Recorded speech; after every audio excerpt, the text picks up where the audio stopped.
Salam sejahtera, terima kasih karena bersama dengan saya di Nazilin Unity Channel.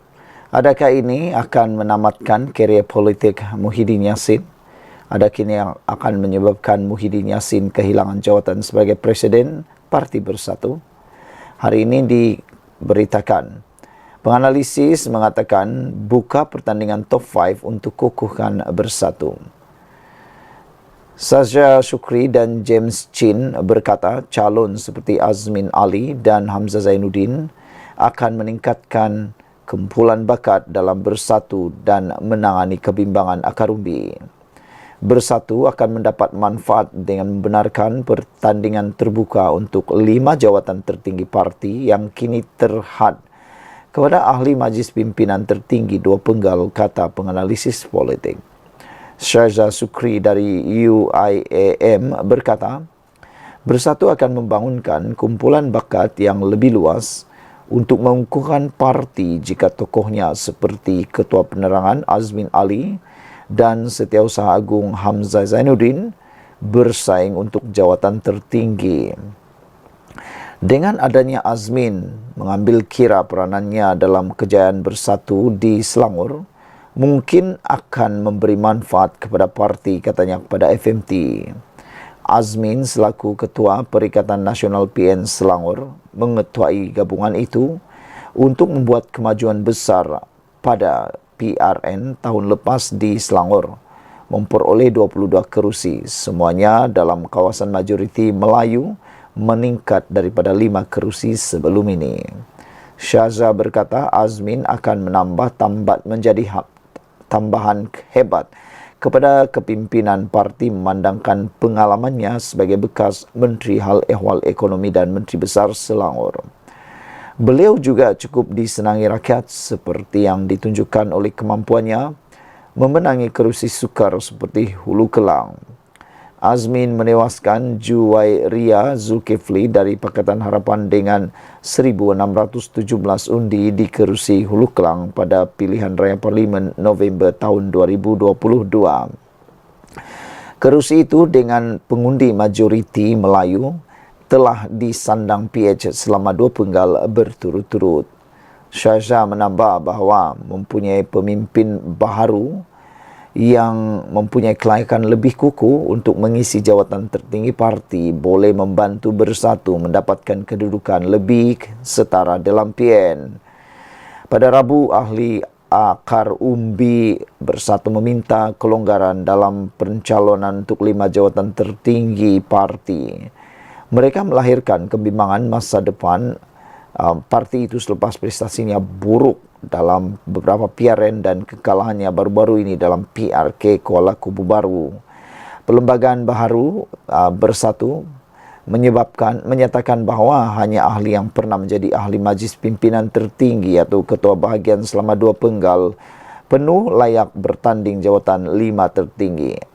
Azmin menyertai Bersatu pada Ogos tahun 2020 dan dipilih menganggotai majlis tertinggi pada bulan berikutnya. Manakala Hamzah menyertai Bersatu pada tahun 2019 dan dilantik sebagai Setiausaha Agung pada tahun 2020.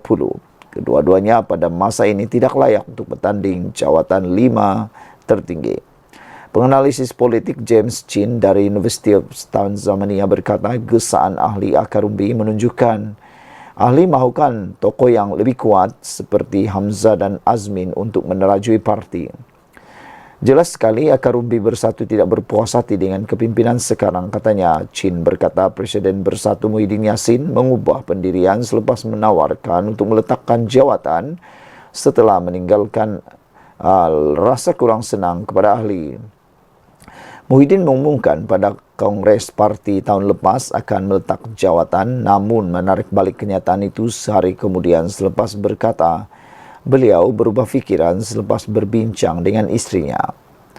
Chin berkata ahli akar umbi mahu Bersatu melakukan peranan yang lebih kerana melihat kedudukan parti itu hanya sebagai sokongan kepada PAS dalam gabungan PN. Akar umbi mahu pucuk pimpinan naik kerana musuh nombor 1 Bersatu sebenarnya UMNO. Jika UMNO semakin mendapat tempat, Bersatu yang kalah bukan PAS, kata beliau lagi. Sekian dulu untuk kali ini. Jangan lupa tinggalkan komen Anda. Sila tekan butang subscribe. Salam sejahtera. Terima kasih kerana bersama dengan saya. Rupa-rupanya ini yang dicadangkan Ahmad Zahid Hamidi kepada MARA. Timbalan Perdana Menteri Datuk Seri Ahmad Zahid Hamidi mencadangkan agar Majlis Amanah Rakyat MARA terus menghantar pelajar Malaysia ke China. Beliau berkata, usaha tersebut bukan hanya dapat membuka pintu peluang pendidikan yang luas kepada pelajar dari Malaysia, tetapi dapat memupuk hubungan bilateral yang kukuh. Usaha itu juga membawa peluang, ilmu dan pengalaman berharga untuk kemajuan negara kita. Semoga setiap usaha dan ikhtiar yang dapat dijayakan dengan sebaiknya, insya-Allah, tulis beliau di Facebook rasmi hari ini. MARA adalah sebuah agensi di bawah Kementerian Kemajuan Desa dan Wilayah KKWDW yang dikemudi oleh Ahmad Zahid Hamidi sendiri selaku menterinya. Terdahulu, Ahmad Zahid meluangkan masa menghadiri majlis rumah mesra bersama komuniti dan pelajar Malaysia di Shanghai. Pada majlis tersebut, beliau menzahirkan rasa gembira kerana dapat bertemu mereka yang menjadi jambatan budaya dalam membina hubungan antara Malaysia dengan masyarakat tempatan. Saya turut menitipkan nasihat kepada pelajar agar study hard and smart dan ambillah peluang ini untuk memperkayakan diri dengan ilmu dan teknologi terkini serta nilai-nilai baik yang terdapat di sini, ujar beliau lagi. Wisma Putra sebelum ini memaklumkan lawatan rasmi Ahmad Zahid Hamidi bertujuan memperkukuh hubungan dua hala selain beliau dijangka menerokai peluang bekerjasama terutama dalam bidang pendidikan, memfokuskan kepada pendidikan dan latihan TVET, pembangunan industri halal serta pertukaran antara rakyat. Lawatan rasmi itu sempena undangan Timbalan Perdana Menteri China Ding Xuexiang yang adalah yang pertama kali sejak beliau dilantik sebagai Timbalan Perdana Menteri pada Disember tahun 2022. Ahmad Zahid yang juga dijadualkan berlepas ke Beijing Selasa ini dijangka melakukan kunjungan hormat ke atas Perdana Menteri Li Qiang. Sekian untuk kali ini. Jangan lupa tinggalkan komen Anda. Ikuti terus ulasan selepas ini. Salam sejahtera. Terima kasih kerana bersama dengan saya di Nazilin Unity Channel. PKR akhirnya umum Ketua Negeri Baharu. Rafizi Ramli yang sebelum ini mengetuai wilayah persekutuan dan Johor digantikan oleh Azman Abidin dan Said Ibrahim Said No. PKR mengumumkan pelantikan Ketua-Ketua Negeri Baharu hari ini dengan timbalan Presiden Rafizi Ramli tidak lagi mengetuai wilayah persekutuan dan Johor. Rafizi digantikan oleh Setiausaha Politik Presiden PKR Anwar Ibrahim Azman Abidin di wilayah persekutuan dan Ahli Parlimen Ledang Said Ibrahim Said Noh di Johor. Sementara itu, Timbalan Menteri Pengajian Tinggi yang juga Ahli Parlimen Sepanggar Mustafa Sakbud dilantik sebagai Ketua PKR Sabah bagi menggantikan Sangkar Rasam. Sangkar sebelum ini didesak berundur oleh 15 daripada 26 ketua bahagian di Sabah. Namun beliau enggan berbuat demikian, mendorong campur tangan Anwar. Timbalan Menteri Perdagangan Dalam Negeri dan Kos Sara Hidup Fuzia Saleh mengambil alih jawatan Ketua PKR Pahang daripada Amiruddin Syari. Amiruddin, naib Presiden Parti, akan terus menerajui Selangor. Seorang lagi, naib Presiden Parti Nik Nazmi Nik Ahmad, tidak lagi mengetuai PKR Kelantan dan Terengganu, digantikan masing-masing oleh Supradi Mad Nur dan Ahmad Nazri Yusuf. Kepimpinan negeri lain dikekalkan. Dalam kenyataan, Ketua Penerangan PKR Fahmi Fadzil berkata, perubahan kepimpinan negeri ini diputuskan dalam mesyuarat Majlis Pimpinan Pusat Parti hari ini. Pada mesyuarat itu katanya, pucuk pimpinan parti turut membincangkan tahap kesiapsiagaan jentera bagi menghadapi PRK Dun Sungai Bakap Pulau Pinang yang dijangka diadakan susulan kematian penyandangnya Nur Zamri Latif daripada PAS pada Jumaat yang lepas. Saudara-saudara sekalian, ini memang mengejutkan kita semua apabila PKR mengumumkan Ketua Negeri baru. Yang paling mengejutkan, Rafizi Ramli turut terlibat. Yang mana sebelum ini Rafizi Ramli mengetuai wilayah persekutuan dan Johor. Kini telah digantikan oleh Azman Abidin dan Syed Ibrahim Sedno. PKR mengumumkan pelantikan Ketua Negeri berkenan pada hari ini dan timbalan Presiden Rafizi Ramli tidak lagi mengetuai wilayah persekutuan dan Johor. Sekian dulu untuk kali ini. Jangan lupa tinggalkan komen Anda. Ikuti terus ulasan selepas ini. Salam sejahtera. Terima kasih kerana bersama dengan saya di Nazilin Unity Channel. Hamzah Zainuddin disekolahkan oleh Anwar Ibrahim lagi. Hamzah elak jawab, apakah Perikatan Nasional sokong tauke kaya, kata Anwar Ibrahim. Perdana Menteri Anwar Ibrahim menyindir Ketua Pembangkang Hamzah Zainuddin kerana mengelak daripada menjawab persoalan apakah Perikatan Nasional menyokong golongan kaya serta warga asing berhubung rasionalisasi subsidi. Bercakap kepada pemberita hari ini, Anwar berkata, Hamzah mengelak daripada menjawab soalan berkenaan, namun sebaliknya mengalih perhatian dengan meminta Perdana Menteri melawat pasar basah. Hampir saban minggu saya ke warung kecil dan pasar. Dan setiap kali saya pergi, saya tanya harga barang, masalah mereka. Tetapi saya ingat dia, Hamzah, nak elak dari jawapan tentang parti itu mendukung tauke-tauke kaya dan orang asing. Itu dia jawab, belum jawab. Itu dia belum jawab, kata Anwar Ibrahim. Katanya selepas menghadiri pameran era pasca normal Madani di Berjaya Times Square, Kuala Lumpur hari ini. Sebelum ini, Hamzah Zainuddin yang juga Setiausaha Agung Bersatu mengecam Anwar Ibrahim kerana tidak mengumumkan bila rasionalisasi subsidi bahan api akan dimulakan.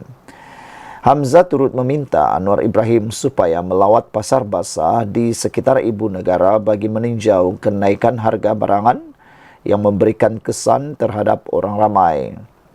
Pada 21 Mei lalu, Anwar mengumumkan kerajaan akan menamatkan subsidi diesel dengan jangkaan penjimatan 4 bilion ringgit yang menurutnya hanya menguntungkan mahakaya dan lebih 3 juta warga asing sebelum ini. Bagaimanapun, katanya, kerajaan akan terus memberi subsidi diesel untuk 10 jenis pengangkutan awam dan 23 jenis kenderaan yang digunakan untuk mengangkut barangan bagi mengekang kenaikan harga barangan dan perkhidmatan secara mendadak. Dalam pada itu, Anwar yang juga Menteri Kewangan berkata kementerian berkaitan akan mengumumkan butiran pelaksanaan subsidi bersasar tidak lama lagi. Mengulas lanjut, Anwar berkata mekanisme pelaksanaan dan tarik subsidi diesel bersasar akan dijelaskan oleh Menteri Kewangan II, Amir Hamzah Azizan.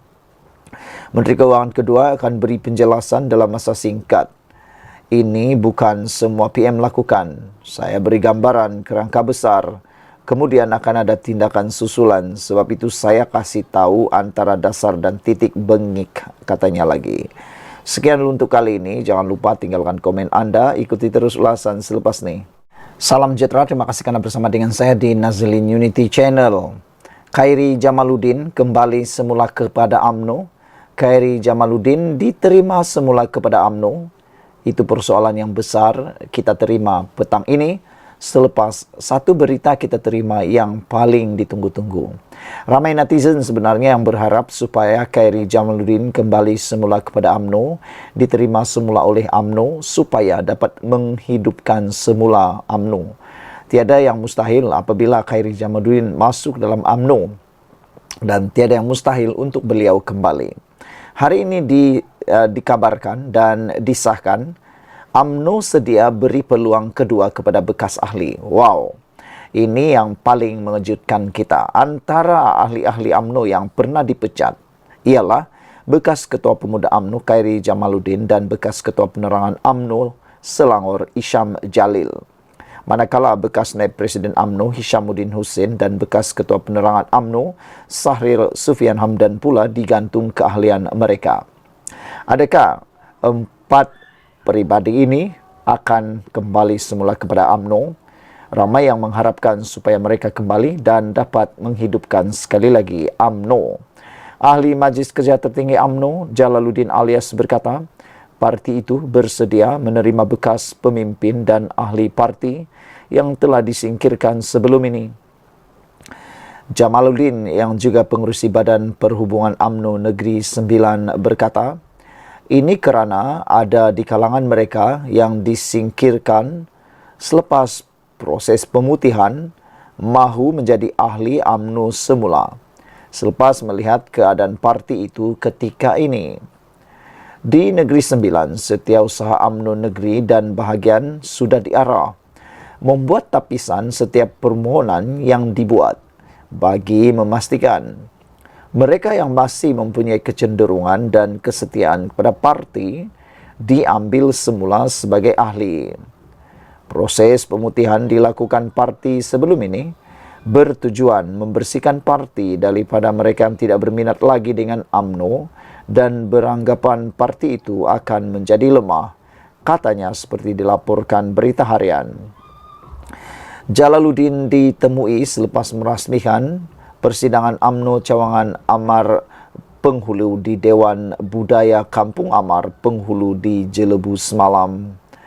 Selepas PRU15, pucuk pimpinan UMNO menyingkirkan beberapa pemimpinnya yang dilihat tidak sehaluan dengan keputusan parti itu untuk bekerjasama dengan PH.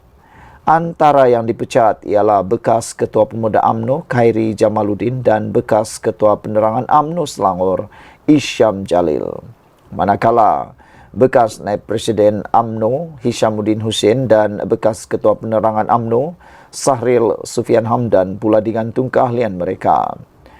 Jalaluddin juga berkata, proses pemutihan sebelum ini tidak menggugat parti itu di Negeri Sembilan berikutan. Cawangannya berjaya menjalankan mesyuarat cawangan mengikut jadual.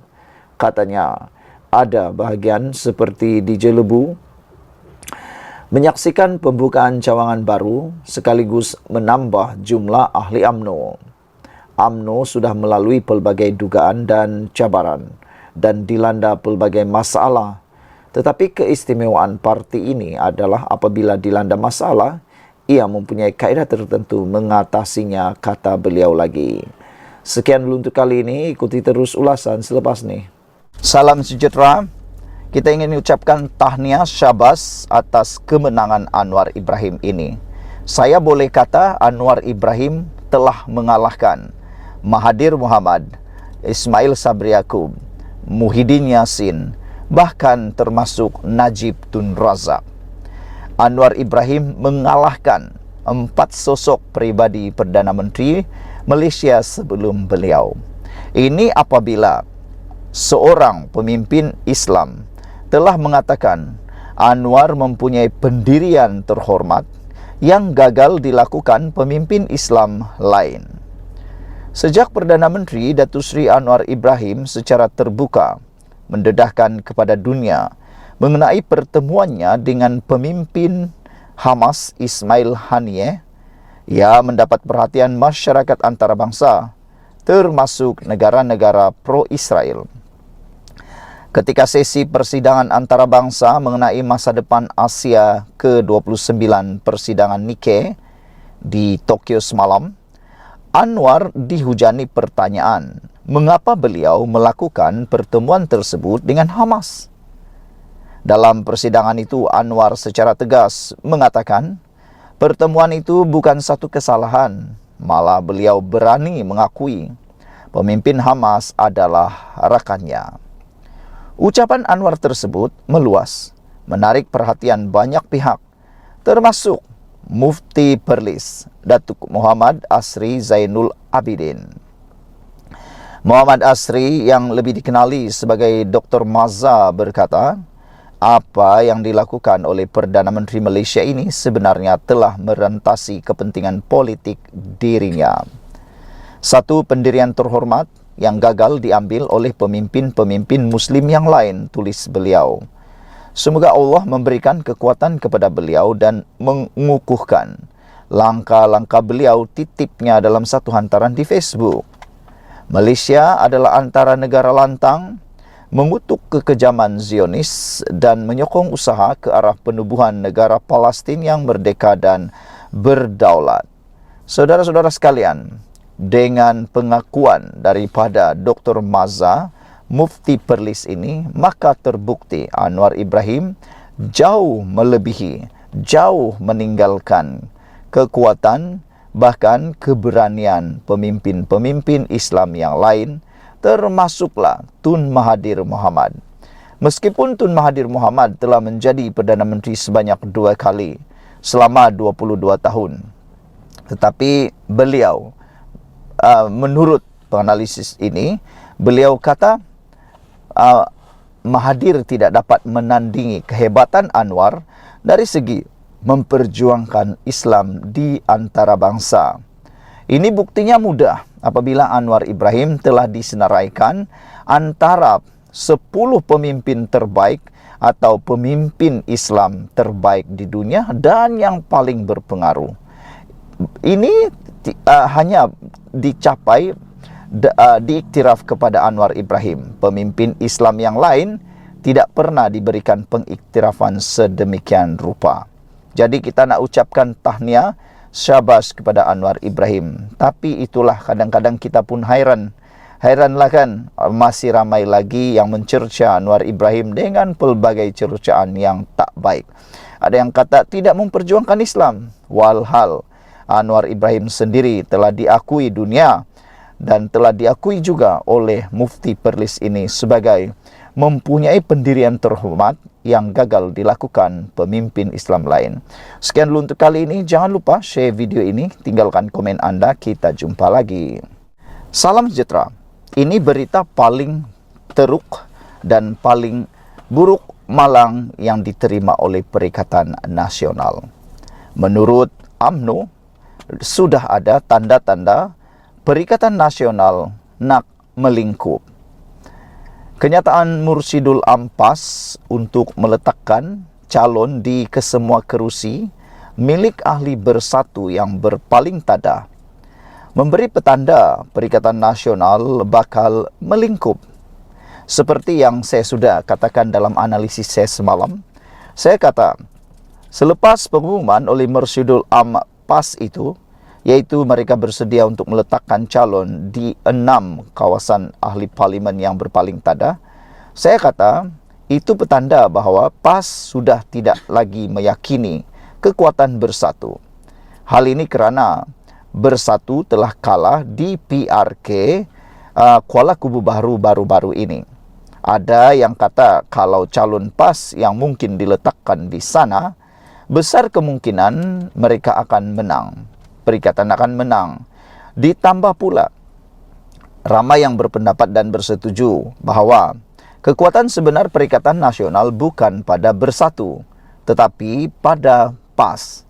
PAS memiliki akar umbi jentera yang kuat. Berbanding dengan Parti Bersatu, mereka tidak mempunyai akar umbi yang kuat. Bahkan, jentera mereka adalah jentera yang amat lemah menurut para netizen. Oleh sebab itulah, ramai yang menganggap PAS sudah tidak meyakini bersatu lagi. Hal yang kedua ialah, PAS mungkin dapat menghidu betapa lemahnya kepimpinan dalam Parti Bersatu, betapa lemahnya pengawalan oleh Parti Bersatu terhadap ahli-ahlinya, sehingga dapat dilihat sekarang ada masalah dalaman berlaku dalam Parti Bersatu dan melalui ada yang berpaling tadah itu menunjukkan tidak dapat dikawal ahli-ahlinya. Pengarah komunikasi UMNO, Datuk Lokman Nur Adam berkata, apabila seorang Mursyidul PAS bersuara, ia menandakan pemimpin tertinggi parti itu tidak lagi menghormati rakan gabungan mereka. Apabila Lokman Nur Adam mengatakan seperti ini, Mereka atau netizen pengikut Lokman Adam ada yang menulis komen, kata mereka, biasalah, PAS itu memang macam tu, kata mereka, suka bermain kayu 3, suka bermain 2 kolam, katanya. Ini apabila UMNO sendiri telah pun berpengalaman, telah pun terkena oleh PAS semasa dalam mufakat nasional. Menurut Lokman, ia secara tidak langsung memberi isyarat bahawa Suara Bersatu tidak lagi laku dalam Perikatan Nasional. Kita lihat Bersatu sudah hilang taring akibat daripada pelbagai perkara yang menyebabkan PAS sendiri tidak menghormati kepimpinan Bersatu Perikatan Nasional. Terlebih dahulu, saya nak beri peringatan kepada Bersatu.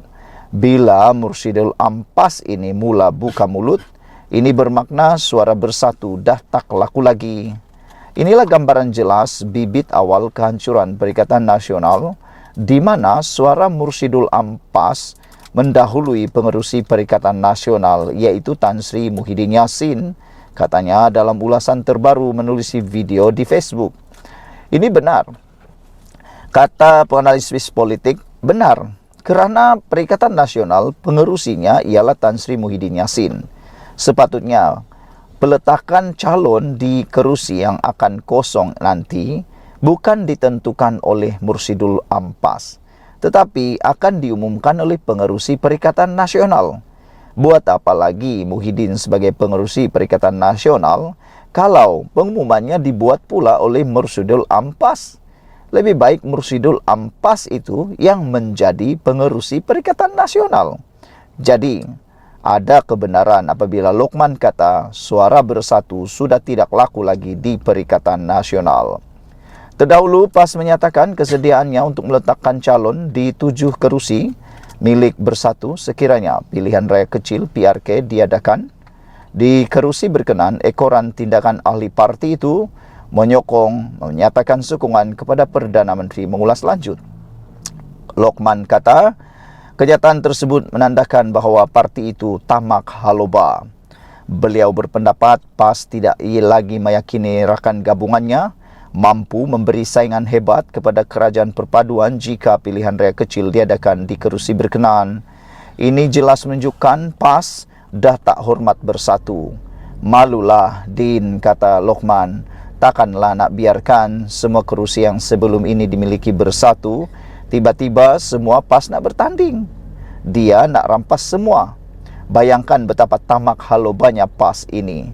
Ini bermaksud Bersatu ini pun sudah tidak diyakini boleh memberi cabaran kepada Barisan Nasional ataupun kepada Kerajaan Perpaduan di kerusi-kerusi yang telah mereka menangi sebelum ini. Saya juga rasa cukup hairan kenapa kenyataan ini dikeluarkan oleh seorang yang begitu tinggi pangkatnya dalam PAS. Jarang Mursyidul Ampas keluarkan kenyataan penting seperti ini, kecuali sudah berbincang dengan Presiden PAS itu sendiri. Ini tanda-tanda tak lama lagi Perikatan Nasional lingkup, ujarnya. Sekian dulu untuk kali ini. Jangan lupa tinggalkan komen anda untuk isu kali ini.